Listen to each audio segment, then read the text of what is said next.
Okay, let's do this through the pure motivation of leading all limitless Mother and Father sentient beings to the ultimate. So today I thought I would talk about negative emotions. I heard somebody had one once, and so it might not apply to the rest of you, but it might help somebody. In Buddhism, they tend to divide negative emotions either into one, in which case it's ignorance or delusion. You can further divide it, and then you wind up with three: ignorance, desire or greed, and hatred or aversion. And you can further subdivide it, and then you wind up with five. You add pride and jealousy. And you could further subdivide it if you want into 200 or 500 or whatever you like. But complex negative emotions like paranoia or certain other ones are built out of those basic elements in various combinations. But you can always trace them all the way back to ignorance, not seeing reality as it is. So I'm going to talk about them in terms of five. So greed, hatred, pride, envy, and delusion. And the first thing I want to talk about is why we have them. In the animal realm, if there was an animal that was lacking those, they probably wouldn't survive very well. In the animal realm, if an animal is being attacked by another one and gets cornered, then hatred arises and it becomes very aggressive, and that has sometimes results in survival. Greed and selfishness for food and things like that is necessary, and they certainly have a fundamental ignorance of the ultimate nature of the universe. In the human realm, the negative emotions most of the time are not connected with survival, and their function is quite different. So what is the purpose of the five defilements, the five negative emotions? Any guesses? Anybody know? For people, you mean? The purpose for people? Yeah. Well, they're from their animal nature, like that. They were to keep us. But in the human realm, what's their function? They strengthen the ego. Absolutely. So the purpose of the five defilements are to strengthen, enrich, defend, and so on the ego. If you watch a young child who has just learned to say no, they like to say it a lot because it gives them a sense of power or something, and it gives them a sense of themselves, and it strengthens the ego. All of those strengthen the ego, defend the ego, keep the ego going. And so in that sense, there is a bit of survival benefit in the human realm, where it's not, survival is not so much life and death, but keeping going and continuing to function in a complex world.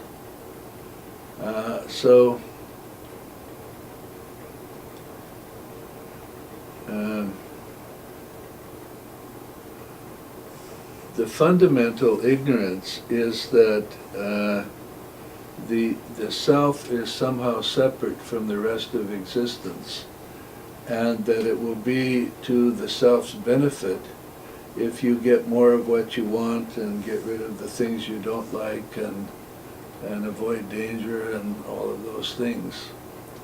In ultimate reality, things are basically just one.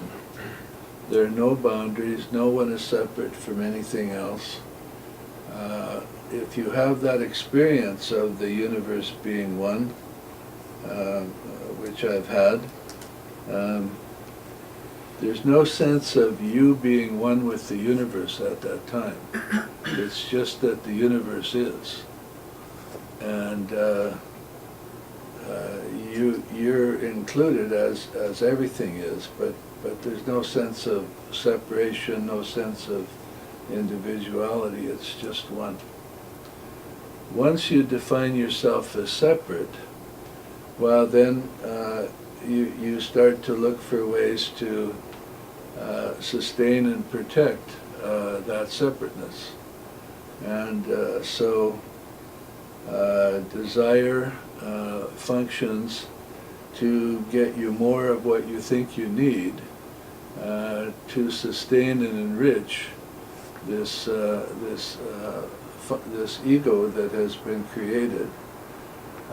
Hatred and aversion and anger and all of those things are to protect you in difficult times, and pride is to give you some sense of self-satisfaction, satisfaction in whatever you've created in this individuality. Jealousy is to stimulate you. You see somebody else has something, you don't have it, then the idea arises that you should get it. So jealousy serves some function there. Now, in terms of the subtle body, the negative emotions are just energy.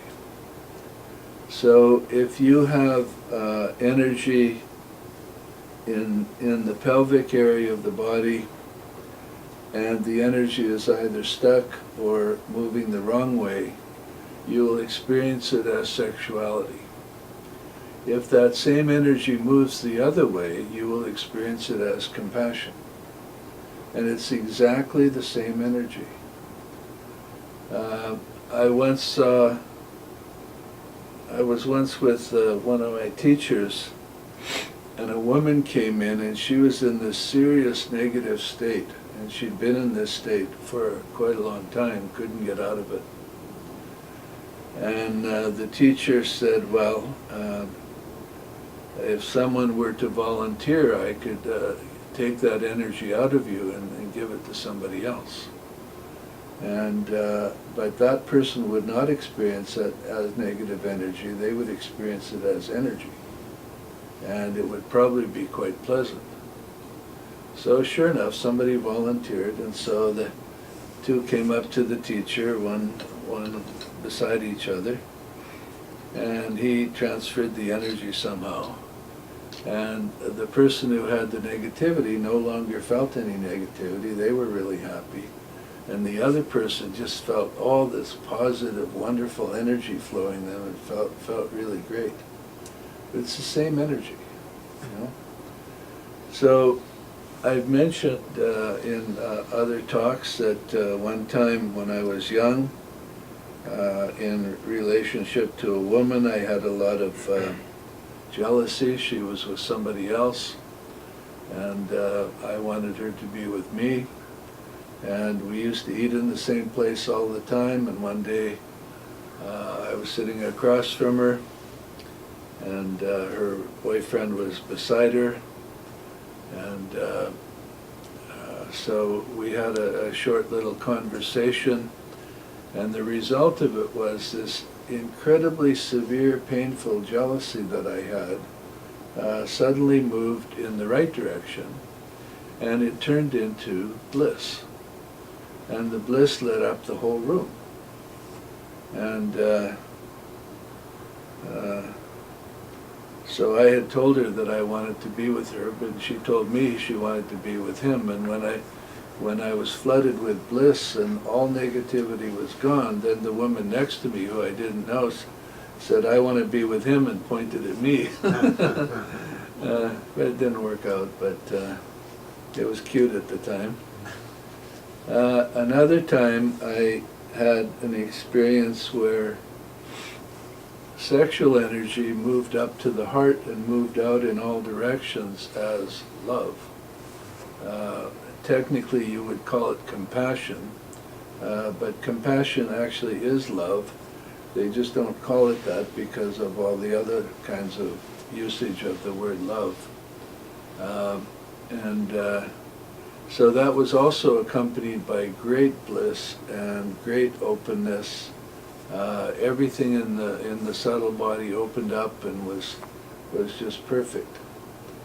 And I knew another guy who was in an encounter group, and they were encouraged to express their negativity, and he and another guy got into it, and they were really expressing some deep, deep negativity, when suddenly one of them went into samadhi and was flooded with bliss.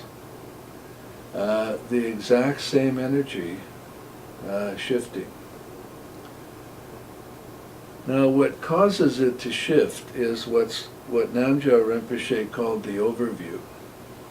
So when I was sitting with that woman and I wanted to be with her and I was jealous that she was with somebody else, that's the ego view. I was viewing it completely from what I wanted, what I thought was good for me. I want her. At the moment she told me she wanted to be with him, I suddenly saw the world through her eyes, and I absolutely, totally, 100% wanted her to be with him, because from her eyes, that was the apparent path to her happiness at the time, you know. The overview is any view but the ego view. So,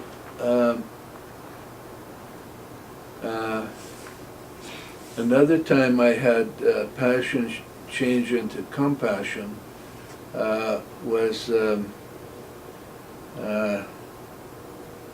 I became momentarily aware of the enormity of the suffering that's going on in the universe.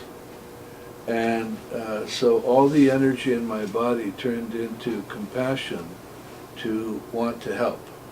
You couldn't possibly perceive all that pain and suffering in the universe, which was immense, without wanting to help. It just didn't seem possible.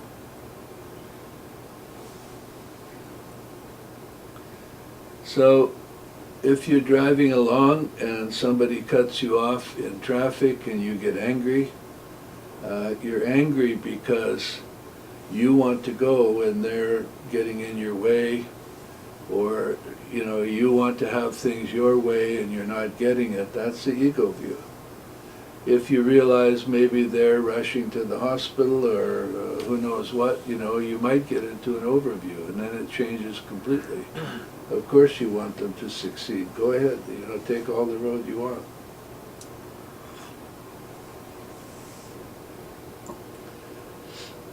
When my wife left me to go be with another man, I at that time experienced the world through her eyes, and I absolutely, totally wanted that. No jealousy arose, no feelings of being hurt arose, no suffering of any kind arose. When you're in the overview, suffering is not possible. When you're in the ego view, you're in the ocean of suffering that we call samsara. Suffering arises only when you're in the ego view. If you're seeing the world through somebody else's eyes or some other form of overview, suffering for you at that time is not possible.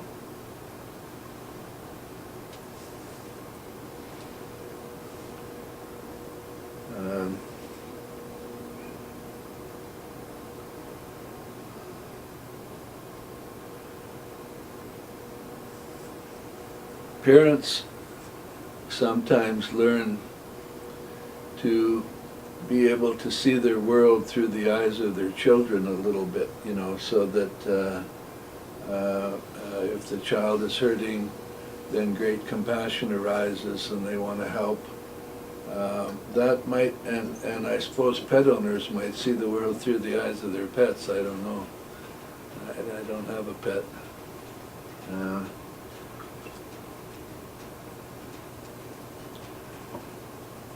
In Vajrayana Buddhism, these principles are embodied in what are called the 5 Dhyani Buddhas.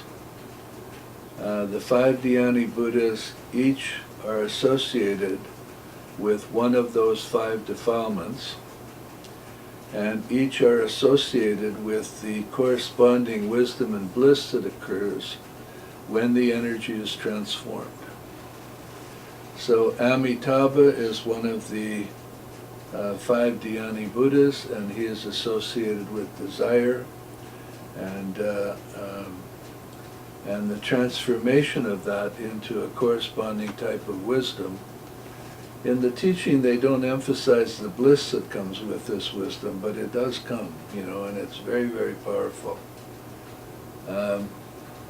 One of the other Buddhas is associated with ignorance and the transformation of that into bliss, and similarly for all the other ones. Each one of the Dhyani Buddhas is associated with a color, with one of the 5 skandhas, with a seed syllable, and things like that. And I have some printouts. I have a printout of some of that information if anybody wants to look at it later. So in the Tibetan Book of the Dead, during the 2nd stage after death, the 2nd bardo, you on 5 consecutive days have a vision of one of the Dhyani Buddhas, a different one each day, so that you see all 5 of them. And in every case, what is happening is the Buddha is up there somewhere with his retinue and his consort, and from the heart of that Buddha, there emanates a light of the color of that Buddha to your heart, and it's very powerful. Most beings cannot bear to look at it. It's so powerful and so bright. And off to the side, there's a dull light of another color. And what it says in the Tibetan Book of the Dead is that if you relate to the dull light, or attracted to the dull light, whatever energy you are experiencing right now will be experienced as the corresponding defilement. So if you're seeing Amitabha and there's a dull light off to the side, and you focus on the dull light, or attracted to the dull light, interact with the dull light, whatever energy is present, you will experience that as strong desire of some sort. But if you turn and focus on the bright light, that desire will immediately be transformed into the Buddha wisdom corresponding to that. Now these Buddha wisdoms have names like all-pervasive wisdom and mirror-like wisdom and so on. The names of the wisdom don't really convey too much to me. I mean, you really have to sort of experience them to see what they are. So in human life now, without having to die, when situations present itself, there are 2 possibilities. One is you can go with the ego view and experience the corresponding negativity and suffer. Or you can go with the overview and have that same energy be experienced as bliss and wisdom.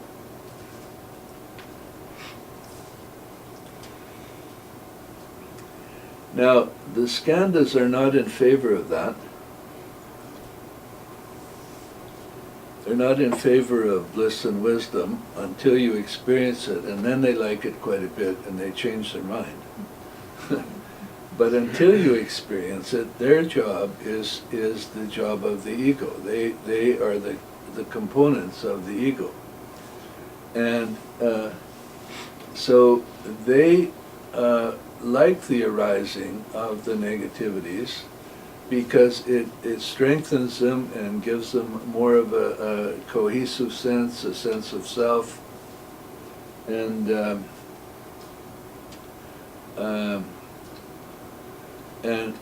some perceived benefit, you know.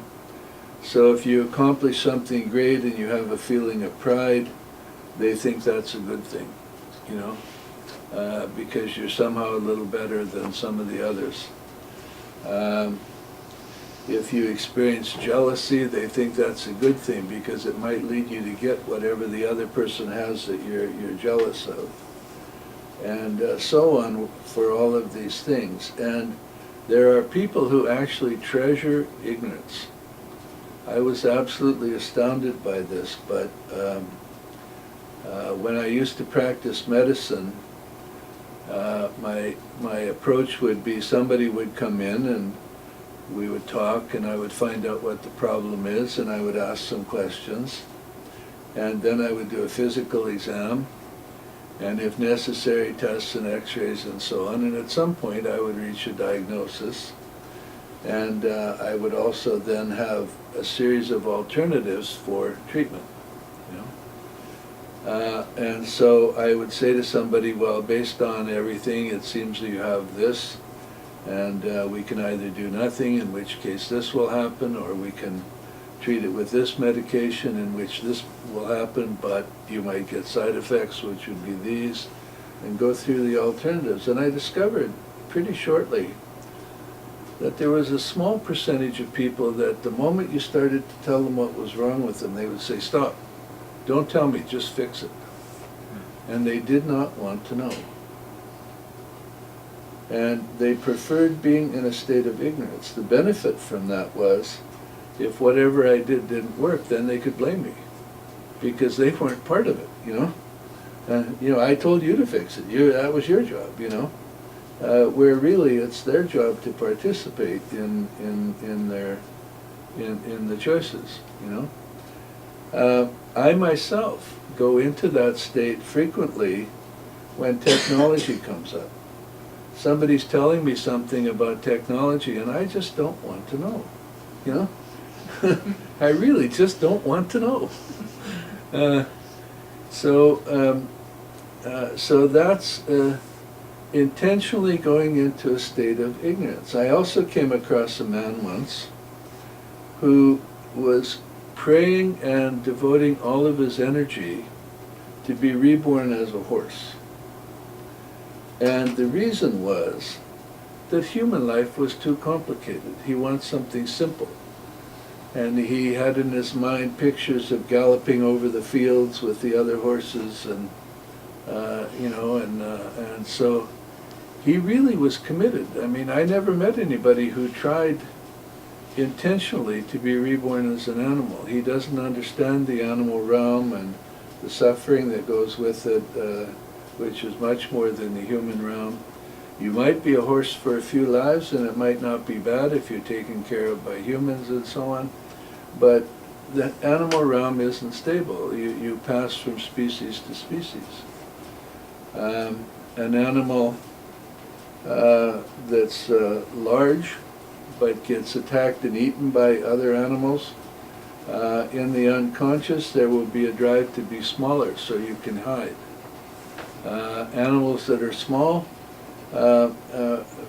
will from time to time feel quite powerless because of their size, and there might be a drive in them to become bigger, you know.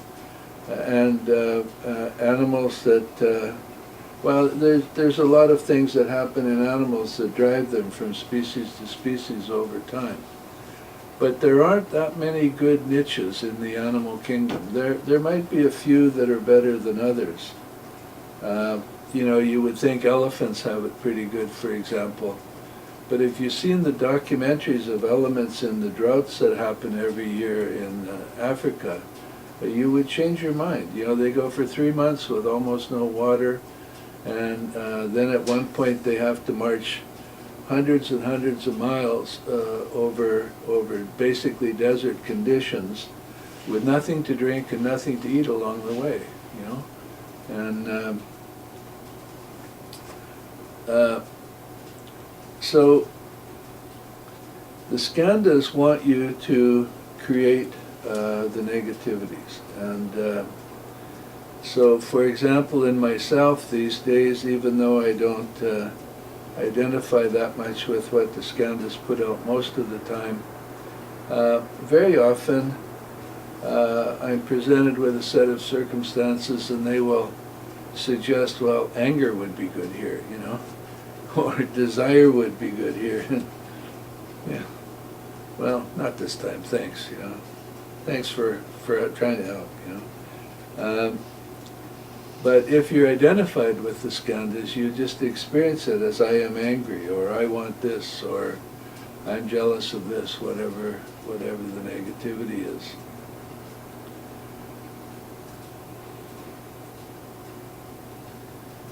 So, the choice that we have as humans is, do we want to be at the mercy of these defilements, these negative arisings, and experience the suffering that goes with them, or do we want to rise above that somehow? You know, if you want to rise above it, you need to do some work.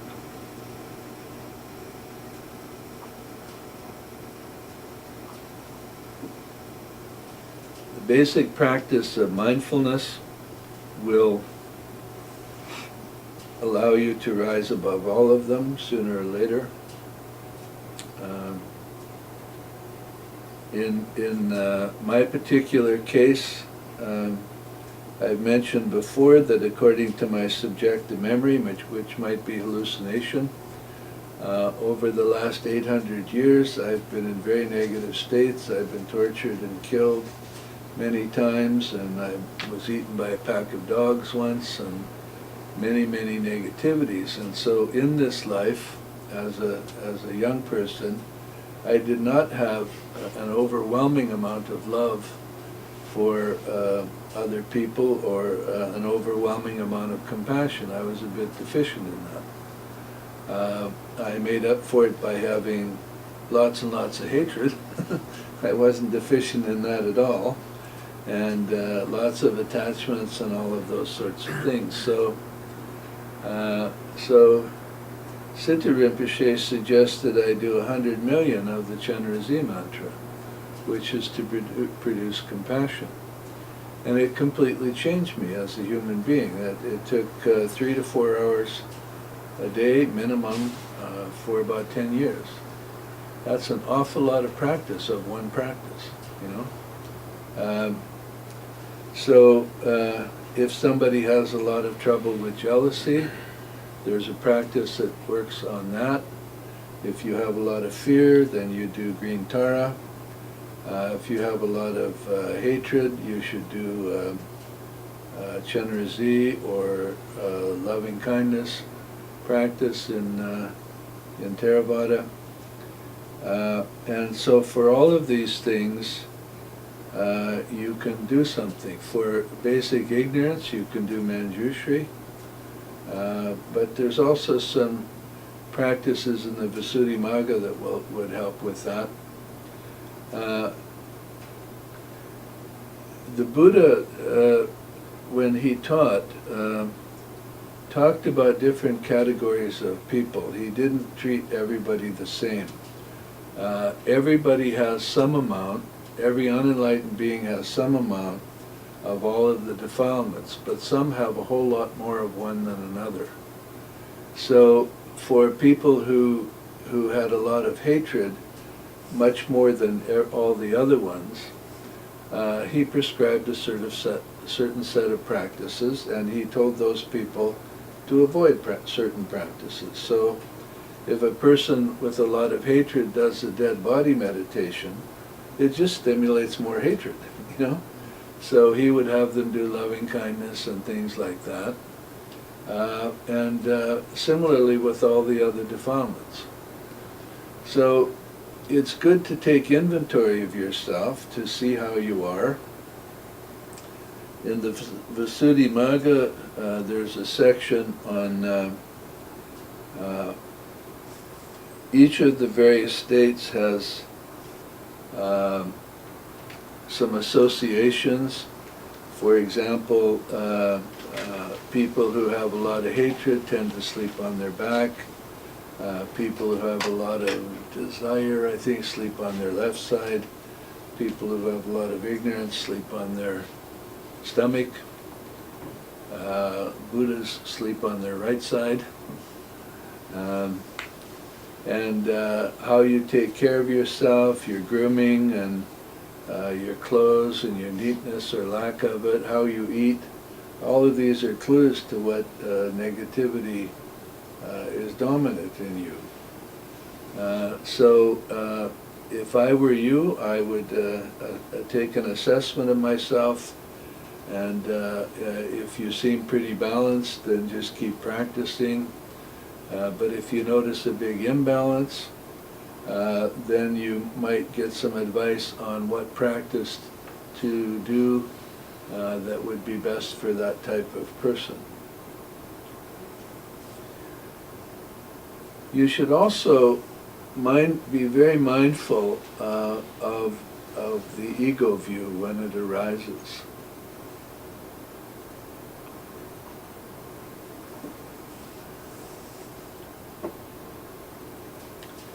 A few months ago, I was having trouble with heat in my trailer, and from time to time it would get very cold.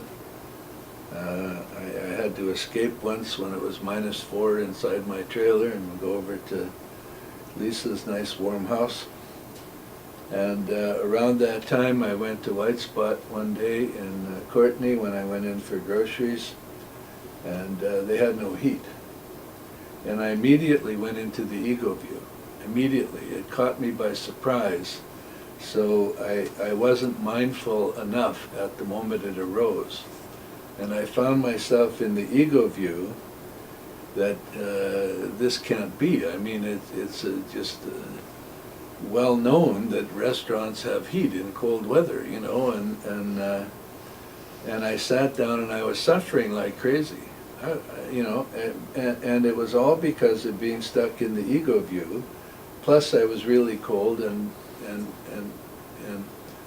had expectations not to be cold there. So it took me a while to undo that. You know, if you're mindful, then the moment it arises, you're there, and you can either choose it or not. But one should try to identify very clearly when a situation arises and you have a reaction, identify right then what comprises the ego view. What is it that you want that you're possibly not getting? How is it that you want things to work when they're going some other way?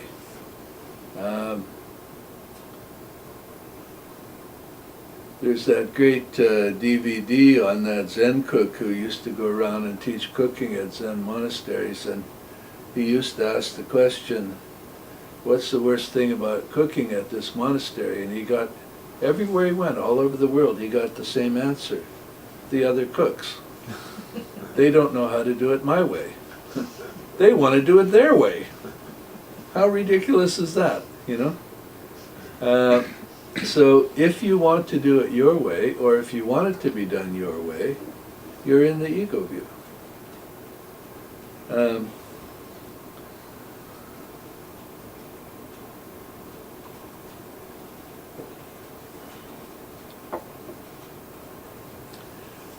A very minor type of overview is that right now I have the good fortune to have several people that come over and help me. And they might do something like put the dishes away. And each one has a slightly different way of doing it, and each one does it slightly different from how I would do it if I were doing it. And the reaction I have these days is when they do it and it's a different way than I'm used to, I go into great happiness because they are moving with their energy and organizing things according to their vision, and I'm absolutely delighted for them.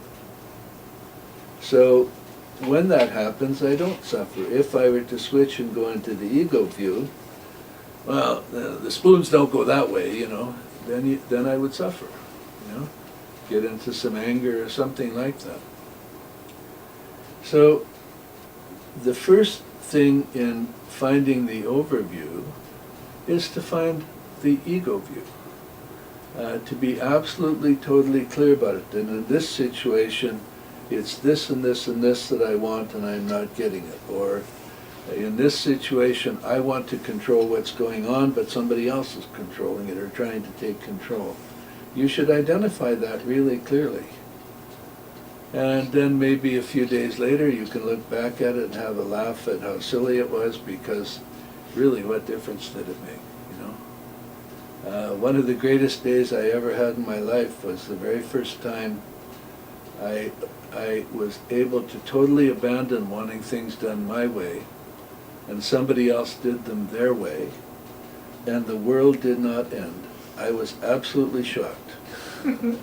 I didn't think it was possible, you know, because I know the right way to do things. These other people don't seem to know, and they did it their way, and yet here we are, and everything is all right, you know. And I went into great joy and bliss that day because of that, you know, because I realized that running the world was no longer my responsibility, you know. Let somebody else do it, you know. There's a great line in the movie Jesus Christ Superstar where there's a bunch of stress in the group, and they're in a cave and they're going to go to sleep, and they're getting Jesus ready to go to sleep, and they sing a song, "Let the world sleep without you tonight," or no, "Let the world run without you tonight." And that is the way of happiness. If you want to run the world, good luck. But that is the path to misery. Being in control of everything, wanting things done your way, being unhappy when it's not done your way, or not up to your standard, that's the path of misery. The path of happiness is to let the world run itself. There's a great Zen story. Someone goes and asks a great, great Zen master what it's like to be enlightened. And he says, sitting silently, doing nothing, spring comes and the grass grows by itself. If you can let the grass grow by itself, you can be happy. If you want to make the grass grow, you know, and tell each little leaf which way to point and all of that sort of stuff, you know. If you want to run the world, if you want to run your section of the world, then suffering is quite likely to come with that.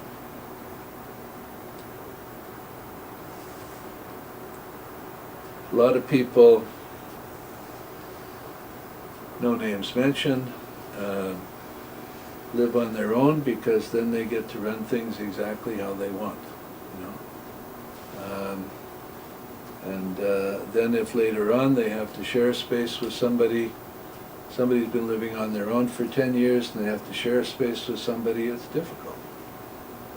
Because they have built up, you know, 10 years of being in total control, and now some of that gets relinquished, and some people have a very hard time with that.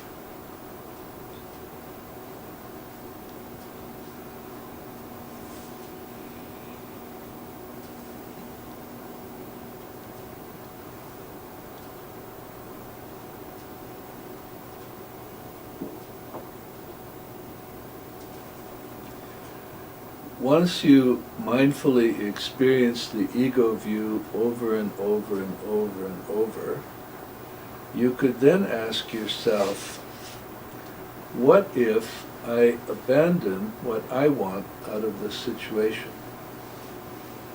So you're running the kitchen here, and the ego view is you want things done your way, and you have some assistants, and each one has a slightly different way of doing things. And your ego view is that you want them to conform to your way of doing things. So you could ask yourself the question, well, okay, that results in suffering. What might an overview look like?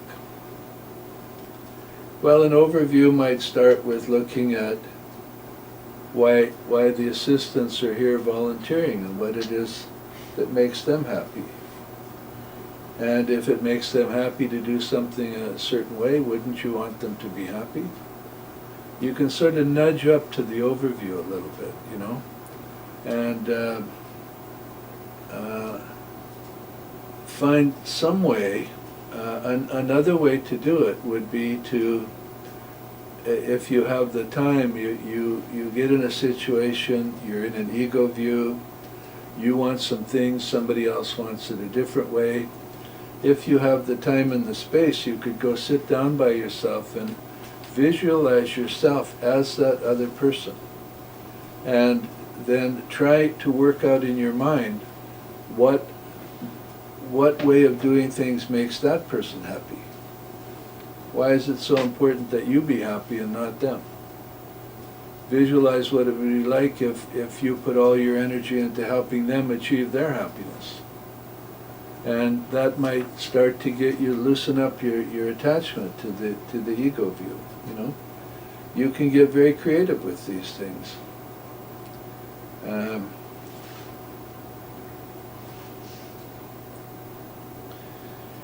One of the things I used to experience a lot when I was young was feeling hurt. And so when I looked into it, I saw that I had certain qualities that I was very proud of. And a situation would arise where somebody doesn't seem to have any love for me at that moment, and they're aware of a version of me that is lacking in one or more of those qualities that I have, that I think I have and that I treasure.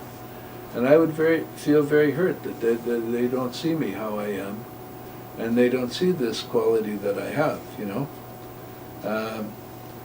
There were other versions of being hurt, like when I was lacking in good qualities and they saw that, I didn't like that much either. But there were different versions. But with the one where they didn't see me, they didn't hear me, they saw bad things in me that I didn't think were there, what I would do is I would go, when I had some free time, I would sit down and I would imagine that all of these bad qualities that they thought I had, that I actually had them, and that they were apparent to every other human being. And then I would see how it felt to be thought of that way by everybody. And I discovered that it was just a feeling and it wasn't all that bad. And so gradually, when situations arose where this process would arise, it became less and less important. Okay, they see what they see, I am what I am, good enough, you know. And out of that arose the Popeye realization.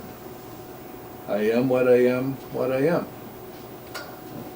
Good, bad, or otherwise, that's what I am. And part of what I am is trying to improve what I am. I can't do more than that. And so out of that arose a loss of attachment to what people thought of me, and a welling up from inside of self-worth. If you're dependent for your happiness on what others think of you, you're in trouble. People don't perceive you at all. Tsultrim Rinpoche and I were talking about this one time, and there were other people there, and somebody said, well, when humans get together, say two people get together and they try to communicate with each other, what % of the communication is actually working? And he said 0. it's 100% inaccurate. You say something, they hear something else. You are something, they perceive something else, etc. So if you depend on others for your self-worth, you're in huge trouble. Part of the Dharma is transforming you so that self-worth wells up from within you. So there's absolutely no possibility of feeling bad about yourself. There's no possibility of not loving yourself. There's no possibility of suffering if someone else says or thinks or something bad about you, because that's their perception. And you are what you are, and it's not bad. Similarly with happiness, if you depend on your happiness for things from without, you're in trouble, because you won't always get what you want. But one of the things that happens in Dharma is that your happiness eventually comes from within. And I've lost my resistance to it. I was never interested in happiness because in a previous life I was really happy, and so I missed the opportunity to get enlightened. I was with an enlightened teacher, but I was so happy I couldn't take the practice seriously, and I didn't do it right, and I didn't get enlightened. So in this life I had a great fear of missing. And one of the ways of missing is to allow happiness to lull you into a misguided sense of contentment in samsara. Samsara can be extremely cruel. There's all kinds of beings today wondering why their life is so bad, and so much suffering and all of that sort of stuff. And so I was afraid that if I allowed happiness to arise in me in this life, that I would lose my way. And then when I eventually got stuck with it, it was like, hey, how come nobody warned me about this, you know? But now the happiness just wells up sometimes, and it's sometimes overwhelming. And it's not dependent on anything, it's not caused by anything. Therefore it's sort of unshakable, you know. Happiness that arises without depending on anything outside of yourself is worthwhile. It's good happiness. Happiness that depends on stuff outside of yourself, it's like the house built on sand. Or what was the first house that the three little pigs built? Straw. Straw, yeah. It's like a house of straw, you know.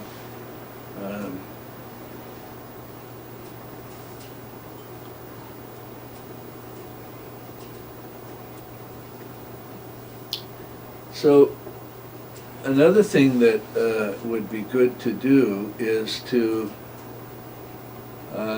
somehow gradually cast off your Western conditioning about negativities. Western conditioning about negativities is that if you're greedy, that's a sin. If you're full of hatred and anger and all kinds of other negativities, you're not a good person, and they shouldn't be there, and you should have more control than that, and all of that stuff. That approach doesn't work, it just makes you feel bad. So one thing that would be good to work on is self-acceptance of who you are right now, with no ifs, ands, or buts.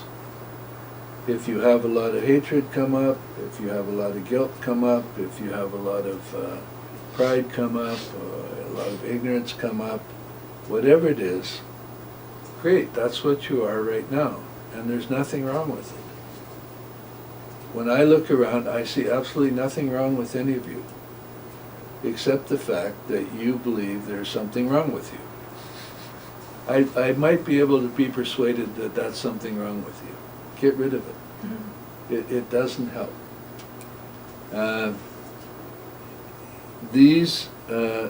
negativities have been there from beginningless time, and they have served a function, albeit a function that kept you in suffering, but they have served a function, and now you have the opportunity to go beyond. The first step in going beyond is to accept that whatever is there is there. Every single Buddha, every single enlightened person, before they were enlightened, was at some time basically in exactly the same state you are right now. There was a time when Buddha Shakyamuni had lots of uncontrolled hatred, lots of uncontrolled desire, somewhere in his past. And from there he moved to becoming a Buddha. So you start with where you are, and you cast off the Western view that these things shouldn't be there and they're somehow evil and somehow nasty. They're just there. And so when one of them arises, what you can do then is, instead of beating yourself up over the fact that it arose, which is a big problem in itself, don't get into that. Just let whatever arises be there, and adopt the view that you probably never have actually experienced these negative emotions in their pure form. What happens because of our conditioning is that these things shouldn't be there, we shouldn't act on them, they're bad, etc. When they come up, we don't let ourselves fully experience them. We try to push them away, we try to manage them, we try to get rid of them, we try to mitigate them in some form. And the resistance to it being there is what gives it the energy to persist and to come back. So if hatred arises and you don't want to experience that, you don't want to do that, and you try to push it away and you've got a lot of resistance, that resistance is actually ensuring that the hatred will come back again, or that it will retain its strength. Resistance to it is not your friend. My experience when I first received this particular teaching was that when I learned to just sit with the negative arising and allow it to fully be there, without any attempt to improve it or change it or get rid of it or fix it, that it lost 90% of its strength instantly. The negativities have great time surviving if you're not providing them energy for their ongoing existence. And that energy comes in fighting with them. If you just sit and experience them, number one, they lose a lot of their strength. Number two, you see what they actually are. When people are driven by hatred and do all kinds of awful things, and they've never really experienced what the hatred is, well, it runs them. But if you sit and you have the experience of pure hatred without doing anything about it, you discover it's just a feeling. It has no physical existence. It has no place to live. It doesn't consist of anything.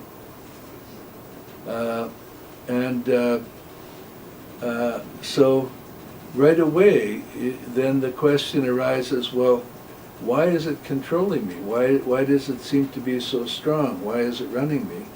It isn't really anything. And that's the beginning of developing great insight into these negativities in such a way that they will not run you. Right now you don't live in freedom. Your negativities run you when they arise.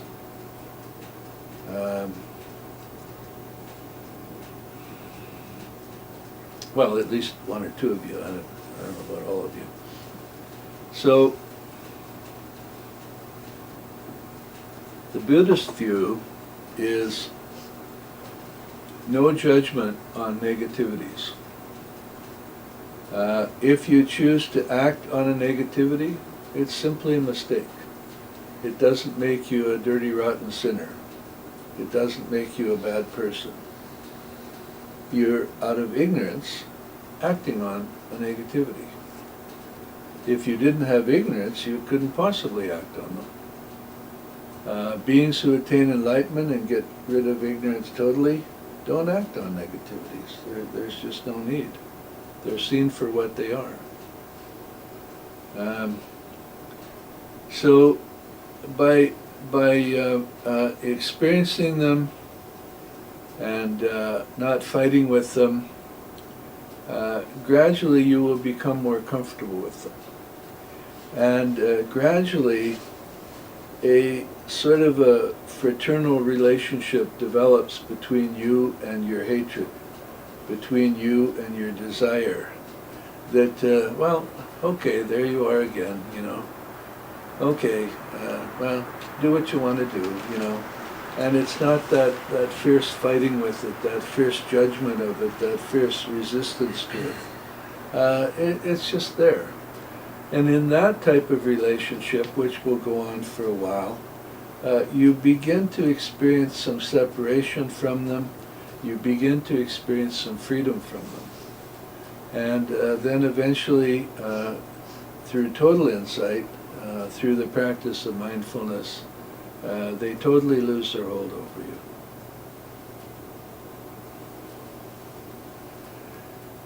So if you want to suffer, cultivate the 5 defilements. If you don't want to suffer,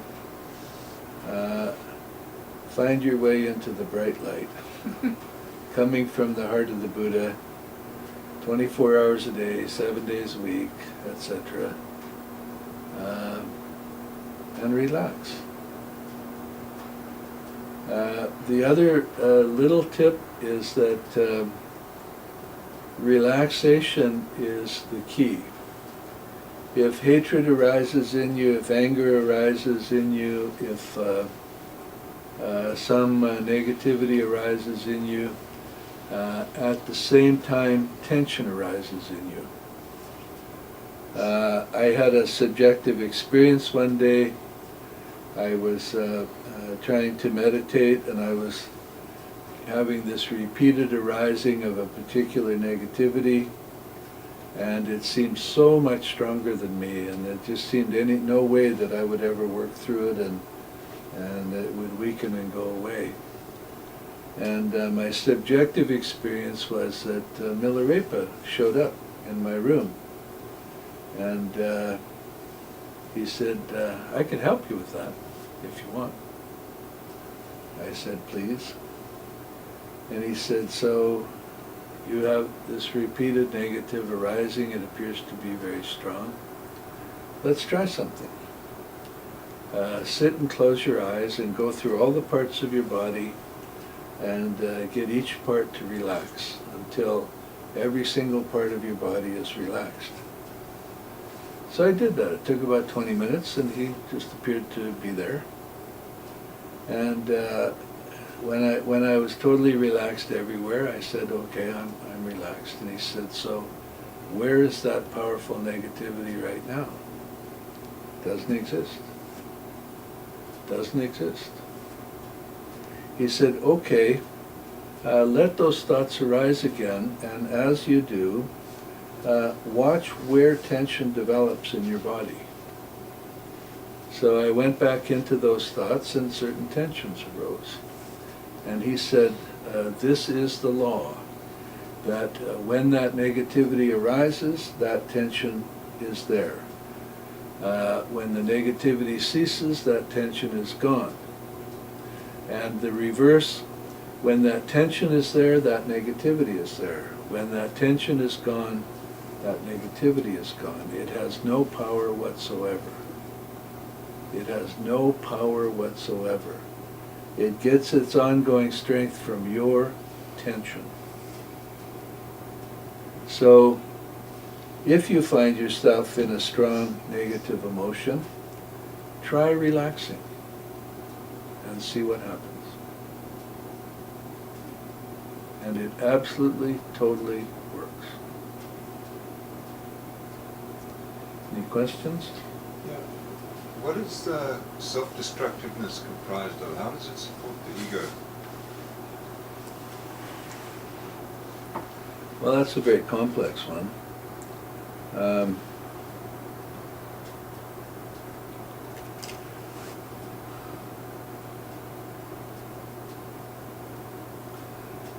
one way to approach it is to consider what happens when a being is not getting the love and nurturing they need from others around them. What happens is that they then adapt various strategies for getting what they need from others, attention, love, and so on. One of the strategies is to act the role of the good person. So you do lots of good things, you try to be cheerful and smiley and helpful, and maybe you get what you need. But really you don't, because they're oblivious to what's going on with you. If that doesn't work, then the next strategy is to be the bad. So you do disruptive things and stuff like that. It gets some attention, but they don't wind up giving you the love you want because they don't like what you're doing. Another strategy is to act sickly. Another strategy is to act crazy. So self-destructive tendencies, I think, are somehow related to not getting what you need from your situation.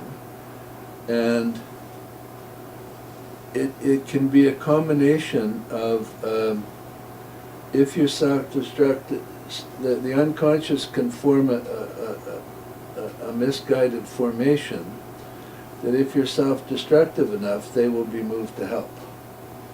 But they don't know what's going on with you, so it doesn't work, you know?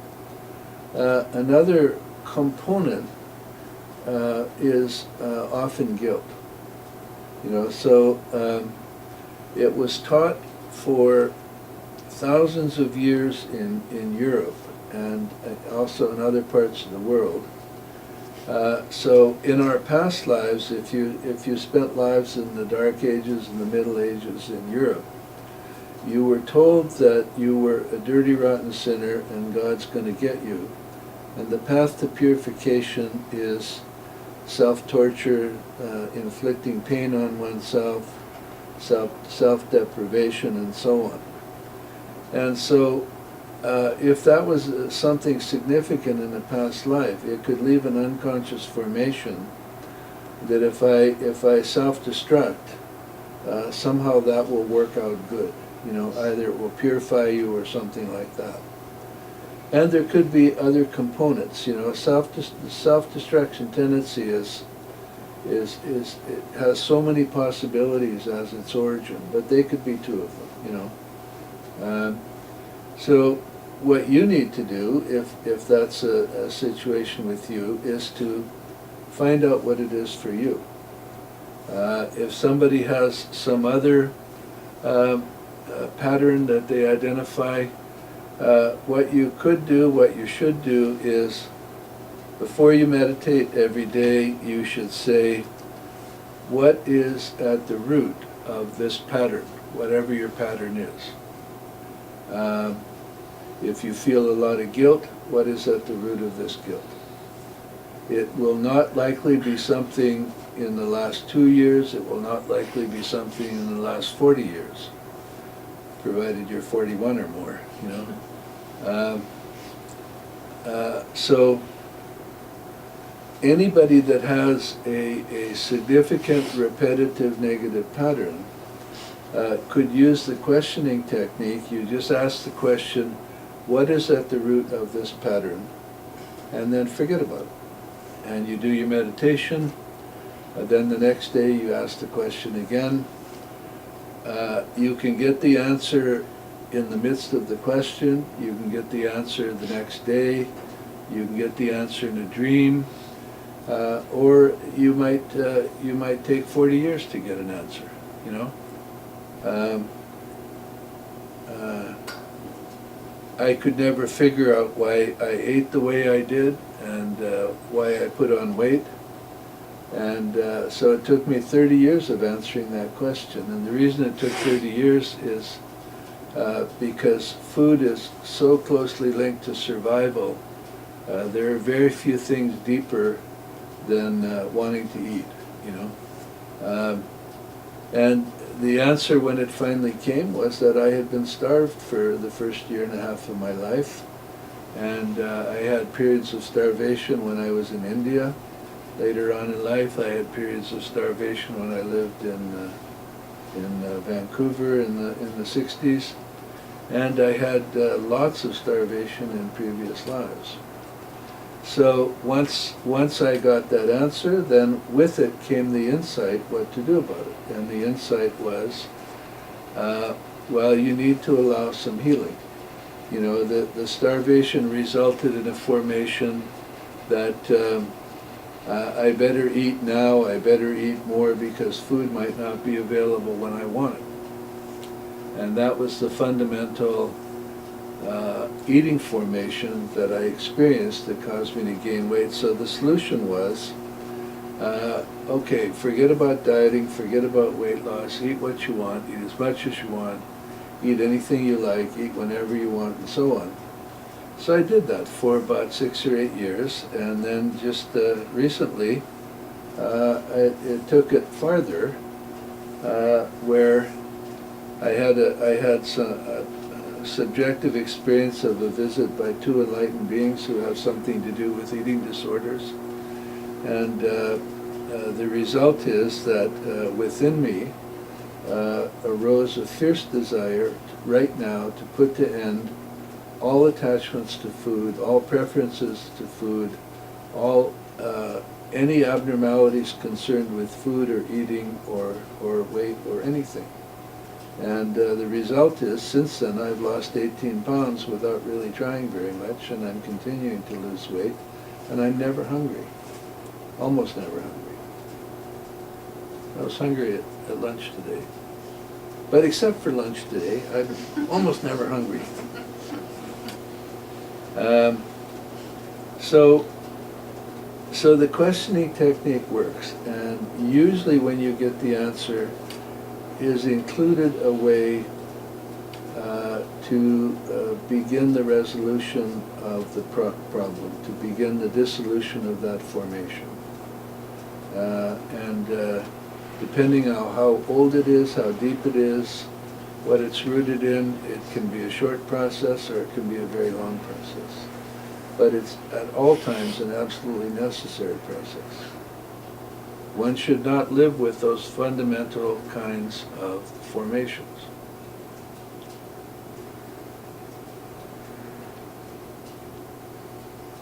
Good question, thank you.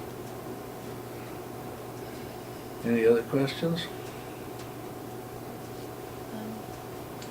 Go back to something you began with, and that was that there are certain inclinations that can help you see where your inclinations are.